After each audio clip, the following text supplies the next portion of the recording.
করছেন, কখনো পুলিশের উদ্যোগে রক্তদান শিবির। আপনি ব্যক্তিগতভাবে এই শিবির করছেন, কি বলবেন? মানে এটি আমার ৪র্থতম বছর রক্তদান শিবির। ২০২২ সালে আমার মা খুব অসুস্থ হন। এবার সেই ফলে আমি যখন রক্তের কার্ড আনার জন্য বিভিন্ন ক্লাব প্রতিষ্ঠানে যেতে হয়, এবার বিভিন্নভাবে আনার জন্য সেটাই দেখলাম যে মানুষের এটা একটা খুব অসুবিধার বিষয়।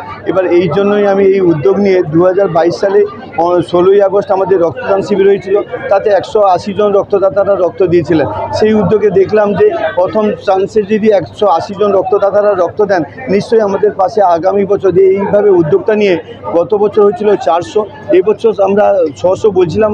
ব্লাড ব্যাঙ্ক বললেন ৫৫০ নেবেন, সেইভাবে ৫৫০-র বেশি বা ৬০০ কাছাকাছি মানুষজন উপস্থিত যথেষ্টভাবে এসছেন। এই আনন্দ গর্বের বিষয় যে মানুষজন পাশে আছেন। বিশেষ করে আমাদের এই রক্তদান শিবিরে মায়েদের আর প্রায় দেখা যাচ্ছে 25% বা 30% মায়েরা উপস্থিত হয়েছেন। মায়েরা হচ্ছে সর্বশ্রেষ্ঠ।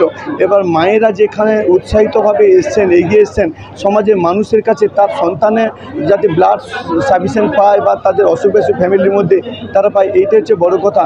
এবং শুধু তাই নয়, রক্তদাতারা রক্ত দিচ্ছেন, তাদের গুচ্ছিত কার্ড আমাদের কাছে থাকেন এবং যখন যে কোনো মুহূর্তে মানে 4 আওয়ার্স মানুষ যখন যেইভাবে আসেন, আমি সেইভাবে মানুষের পাশে থাকার চেষ্টা করি বা মানুষকে 1 সেকেন্ডও তাকে বসতে দিই না, তাকে কার্ডটা দিই। এভাবে মানুষের সুখ দুঃখের সাথী হয়ে জীবনে এসেছি মানুষের কিছু কর্ম করার জন্য। বিশেষ করে আজকে খুব আনন্দের বিষয়, গর্বের বিষয়, বিধায়ক সাহেবকে বলতে তিনি এসছেন এবং আমাদের আইসি সাহেবের কাছ থেকে আরম্ভ করে আমাদের জগন্নাথজি, আমাদের এখানে মহারাজ এসছেন, জয়ন্তদার কাছ থেকে আরম্ভ করে বনমালী চট্টা হাই স্কুলের মাস্টারমশাই, সকলে মানুষরা এসছেন।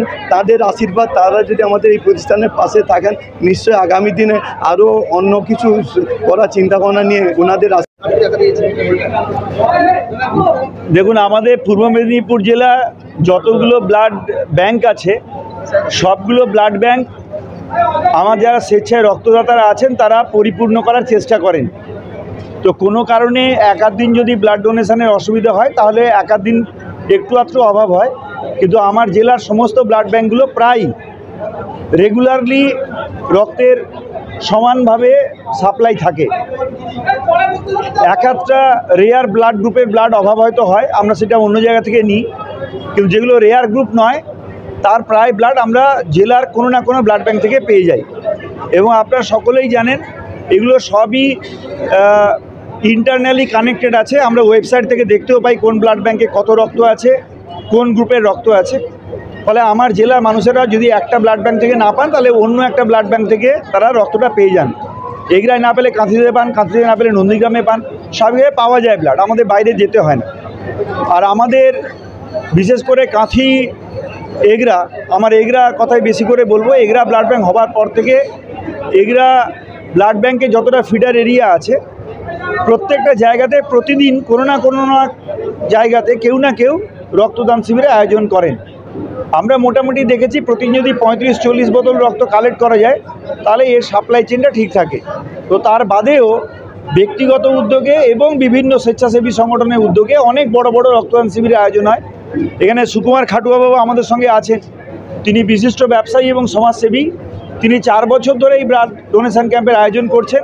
এবছর এখান থেকে 500 বোতলের টার্গেট তিনি নিয়েছেন, তার সেটা ছাড়িয়ে যাবার প্রবণতাও দেখতে পাচ্ছি, কারণ লোকেরা লাইন দিয়ে স্বেচ্ছায় রক্তদানের জন্য উপস্থিত হয়েছে। এই যে রক্ত দেওয়ার আগ্রহ, ইচ্ছে, স্বেচ্ছায় রক্ত দেওয়ার যে একটা আন্দোলনে পরিণত হয়েছে, এটা এই ভিড় দেখে, রক্তদাতাদের উৎসাহ দেখে, তাদের এখানে উপস্থিতি দেখে আমরা আনন্দিত হচ্ছি। কারণ আমরা চাই যে রক্তের অভাবে যেন কাউকে মরতে না হয়, রক্তের হাহাকার যেন না থাকে। এরকম সমাজসেবী মানুষরা যত বেশি এগিয়ে আসবেন তত বেশি পরিমাণে রক্ত আমরা সংগ্রহ করতে পারবো। আমাদের জেলা ছাপিয়ে রক্তগুলো জেলা বাইরেও আমরা